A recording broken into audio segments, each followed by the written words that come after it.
ಕಲಬುರಗಿಯಲ್ಲಿ ಅಕ್ರಮ ಹುಕ್ಕಾ ಬಾರ್ ಮೇಲೆ ಸಿಸಿಬಿ ದಾಳಿ ಮಾಡಲಾಗಿದೆ. ಕಲಬುರಗಿ ಹೊರವಲಯದ ಗುಲ್ಬರ್ಗಾ ರಾಕ್ಸ್ ಹುಕ್ಕಾ ಬಾರ್ ಮೇಲೆ ಸಿಸಿಬಿ ಅಧಿಕಾರಿಗಳು ದಾಳಿಯನ್ನ ನಡೆಸಿದ್ದಾರೆ. ಸಿಸಿಬಿ ದಾಳಿಯಿಂದ ವಿದ್ಯಾರ್ಥಿಗಳು ಸೇರಿ ನಶೆಯಲ್ಲಿದ್ದವರು ಕಂಗಾಲಾಗ್ಬಿಟ್ಟಿದ್ದಾರೆ. 6 ತಿಂಗಳಿಂದ ಅಕ್ರಮವಾಗಿ ನಡೀತಾ ಇದ್ದಂತ ಹುಕ್ಕಾ ಬಾರ್ ಇದ್ದು ದಾಳಿಯ ವೇಳೆ ಇಬ್ಬರನ್ನ ಬಂಧಿಸಲಾಗಿದೆ.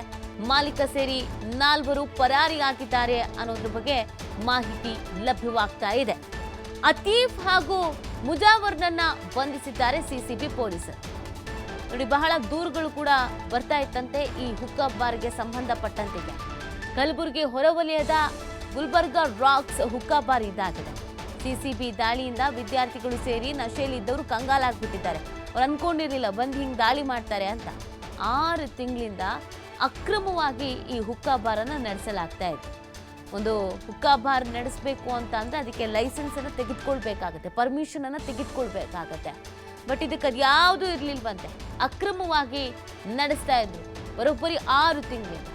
ಇದಕ್ಕೆ ವಿದ್ಯಾರ್ಥಿಗಳೆಲ್ಲರೂ ಬರ್ತಾ ಇದ್ರು, ಅಕ್ಕಪಕ್ಕದವರೆಲ್ಲ ದೂರು ಕೊಡ್ತಾ ಇದ್ರು. ಈ ಹಿನ್ನೆಲೆಯಲ್ಲಿ ದಾಳಿಯನ್ನು ಮಾಡಲಾಗಿದೆ. ದಾಳಿಯ ವೇಳೆ ಇಬ್ಬರನ್ನ ಬಂಧಿಸಲಾಗಿದೆ. ಮಾಲೀಕ ಸೇರಿ ಇನ್ನುಳಿದ 4 ಪರಾರಿಯಾಗಿದ್ದಾರೆ ಅನ್ನೋದ್ರ ಬಗ್ಗೆ ಮಾಹಿತಿ ಲಭ್ಯವಾಗ್ತಾ ಇದೆ. ಆ ನಿಟ್ಟಿನಲ್ಲಿ ತನಿಖೆಯನ್ನ ನಡೆಸಲಾಗಿದೆ. ಅತೀಫ್ ಹಾಗೂ ಮುಜಾವರ್ನನ್ನ ಬಂಧಿಸಿದ್ದಾರೆ ಇದೀಗ ಸಿಸಿಬಿ ಪೊಲೀಸರು.